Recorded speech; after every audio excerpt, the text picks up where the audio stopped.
नमस्ते दोस्तों। आज हम लोग एनसीईआरटी की क्लास 7th की इंग्लिश की टेक्स्ट बुक हनीकॉम के चैप्टर मीडो सरप्राइजेज के क्वेश्चन आंसर्स को पढ़ने जा रहे हैं। इन सवालों को, प्रश्नों को हम पहले समझने का प्रयास करेंगे, उसके बाद इनके उत्तर देंगे। पहला सवाल है, read the lines in which the following phrases occur. उन पंक्तियों को पढ़ें जिनमें निम्नलिखित वाक्यांश दिए गए हैं। Then discuss with your partner. इसके बाद अपने साथी से विचार विमर्श करें। The meaning of each phrase, प्रत्येक वाक्यांश के अर्थ का इन इट्स कॉन्टेक्स्ट, उसके सही संदर्भ में, यानी कि वह किस बारे में यह कहे गए हैं। पहला है velvet grass. Velvet grass means grass which is soft and fleecy like velvet. Velvet grass से मतलब है घास से जो कि नर्म और फ्लीसी यानी रोवेदार मुलायम हो, लाइक वेलवेट, वेलवेट की तरह। दूसरा है ड्रिंकिंग स्ट्रॉस यानी पीने वाली नलकियाँ। When butterflies are sipping nectar from flowers, जब तितलियाँ फूलों से रस पीती हैं, नेक्टर यानी फूलों का रस। जब तितलियाँ फूलों का रस पीती हैं, इट सीम्स, ऐसा लगता है, that they use straws to drink it, ऐसा लगता है मानो वे इन्हें पीने के लिए नलकियों का प्रयोग कर रही हैं। तीसरा है मीडो हाउसेस, घास के मैदान में बने मकानों या घरों से। मीडो हाउसेस मीन्स, घास के मैदान में बने मकान या घरों से मतलब है इनहेबिटेशंस, निवास स्थान, created by animals, birds and insects in meadow to live in, जानवरों, पक्षियों और कीड़ों द्वारा घास के मैदानों में रहने के लिए बनाए गए निवास स्थान या घरों से।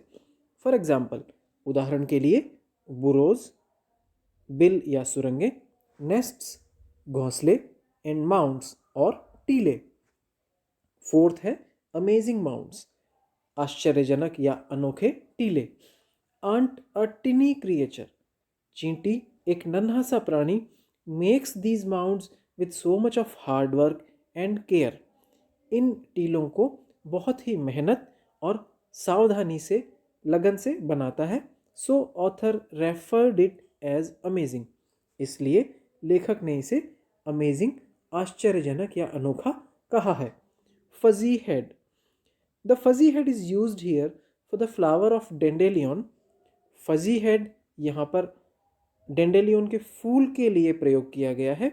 विच वॉज प्रीवियसली गोल्डन, जो पहले सुनहरा था, but is now withering and drawing up, लेकिन अब वह मुरझा रहा है, सूख रहा है।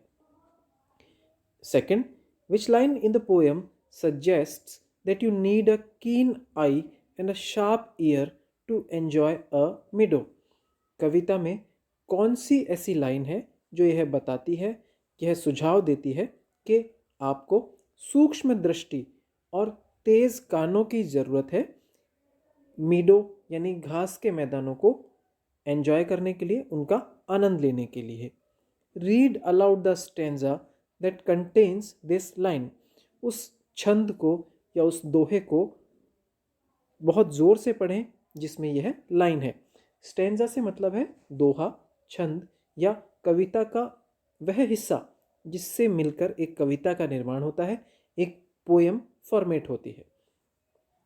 Following line in the poem suggests that you need a keen eye and a sharp ear to enjoy a meadow. निम्नलिखित पंक्ति जो कविता में दी गई है उससे हमें पता चलता है कि आपको एक सूक्ष्म दृष्टि और तेज कान की ज़रूरत है घास के मैदानों का आनंद लेने के लिए। वह पंक्ति क्या है? ओह मिडोज, आह घास के मैदानों में, have surprises and many things to tell, बहुत सारे आश्चर्य और बहुत सारी चीज़ें हैं कहने के लिए। You may discover these your self, आप इन्हें खुद ही खोज सकते हैं। If you look and listen well, यदि आप ध्यान से देखें और सुने। सवाल तीसरा, Find pictures of the kinds of birds, insects, and scenes mentioned in the poem. उन चित्रों को खोजो जिसमें पक्षियों के प्रकार, कीड़ों के प्रकार और दृश्यों का इस कविता में उल्लेख किया गया है. You can do it your self with the help of Google search. आप इसकी मदद गूगल सर्च के माध्यम से स्वयं कर सकते हैं. आप जैसे डेंडेलियन फ्लावर हुआ, बटरकप का फ्लावर हुआ, बटरफ्लाइज वगैरह हुए, इन सब की इमेजेस आप गूगल सर्च से देख के डाउनलोड कर सकते हैं. इस तरह के काम जनरल टीचर्स प्रोजेक्ट वर्क के तौर पर देते हैं जो आप गूगल सर्च की मदद से कर सकते हैं. क्वेश्चन 4. वॉच अ ट्री और a plant walk across a field और park at the same time every day for a week. आप हफ्ते में प्रतिदिन किसी पेड़ को देखें या पौधे को देखें और किसी पार्क या बाग में जाएं एक ही समय पर पूरे हफ्ते के लिए. Keep a diary of what you see and hear. आपने जो कुछ देखा या सुना उसको रिकॉर्ड रखें, उसको लिखें. At the end of the week, और हफ्ते के अंत में, राइट अ शॉर्ट पैराग्राफ, एक छोटा पैराग्राफ, और अ पोएम, एक कविता लिखें, अबाउट योर एक्सपीरियंस, अपने अनुभव के बारे में.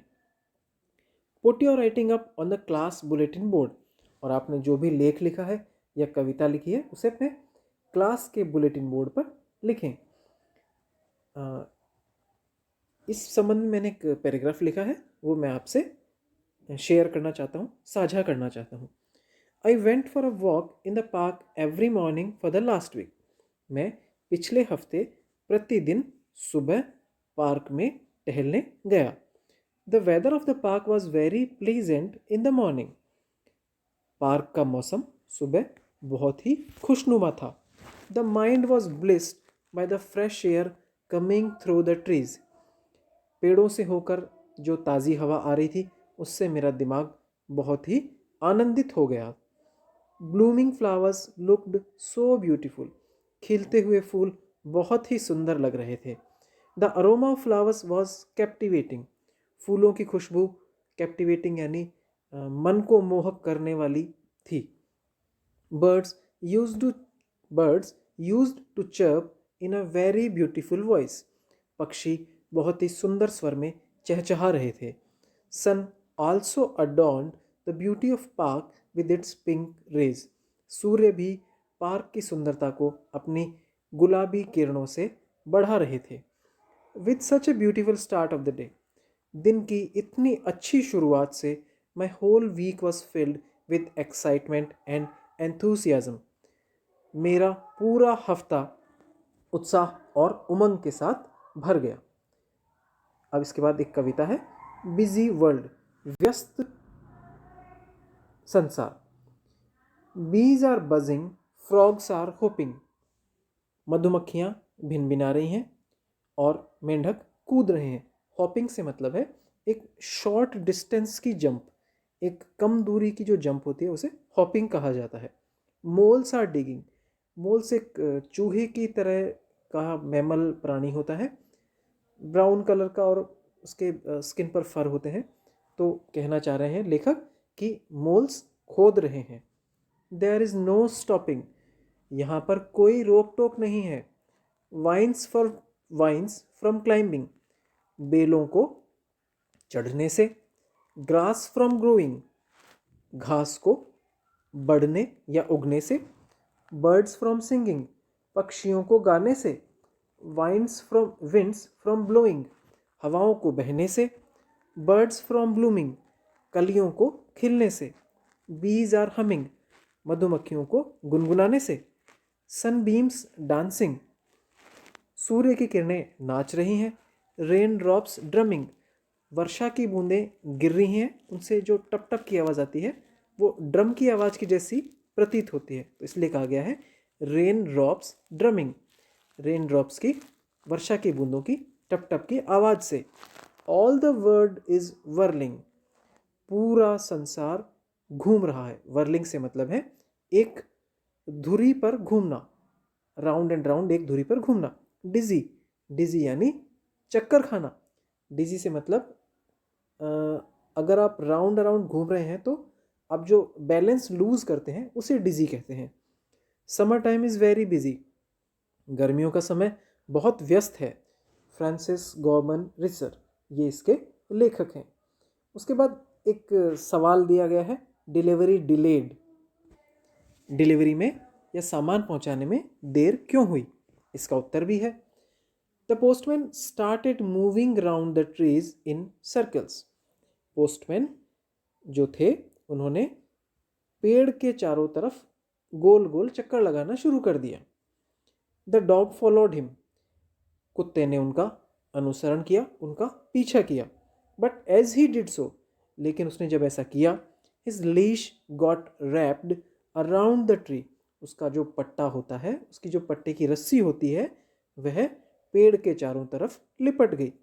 The postman then safely walked up to the front door, और पोस्टमैन दरवाजे के सामने की तरफ चले गए।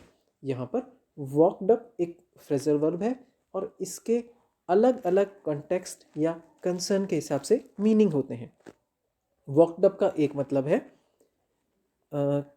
किसी की तरफ चले जाना। वॉकड अप का एक मतलब है हायर लेवल पर जाना। वॉकड अप का एक मतलब और है थोड़ी दूरी या फारदेस्ट पॉइंट पर चले जाना। इस तरह अलग अलग संदर्भ के हिसाब से वॉकड अप का अलग अलग अर्थों में प्रयोग किया जाता है। इस तरह से हमने मीडो सरप्राइजेस के क्वेश्चन आंसर्स को पढ़ा और समझा। जिन लोगों ने मेरे चैनल को देखा, सब्सक्राइब किया, उसे सराहा, उनको बहुत बहुत धन्यवाद। आप आगे भी इस चैनल को कृपया सब्सक्राइब करने और बढ़ाने का प्रयत्न करें। धन्यवाद।